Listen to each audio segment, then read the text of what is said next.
Wild life museum है जो 26 years के बाद 2020 में दोबारा रिस्टोर हुआ है। इससे कोई चार्जेस नहीं है। यहाँ स्कूल्स के स्टूडेंट्स आते हैं, स्कूल, यूनिवर्सिटी, कॉलेज के। इसके अलावा आम शहरियों के लिए है ये।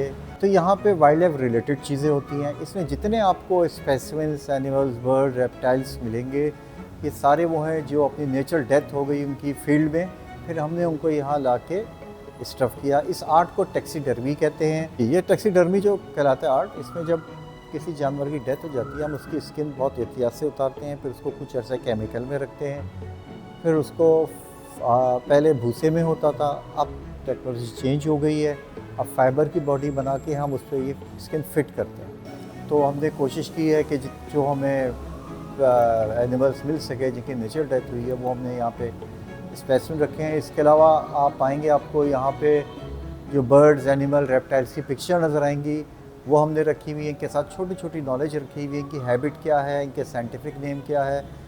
जो स्टूडेंट्स आते हैं उनके लिए बहुत ज़्यादा कारआमद चीज़ें हैं। और बर्ड्स की सिंध में तकरीबन 400 के करीब स्पीशीज़ हैं। रेप्टाइल्स 180 हैं और 150 मैमल्स की हैं। ये फैल्कन है। इसके अलावा ये एक बहुत नायाब कछुआ है। हमारे साहिलों पे ज़्यादातर ग्रीन टर्टल्स आते हैं और ये ऑलिव रिडले है। ये बहुत नायाब कछुआ है। ये हमें ज़ख्मी हालत में आया था, हमने कोशिश की लेकिन सर्वाइव नहीं किया, तो हमने इसको फिर यहाँ पे स्टफ़ किया।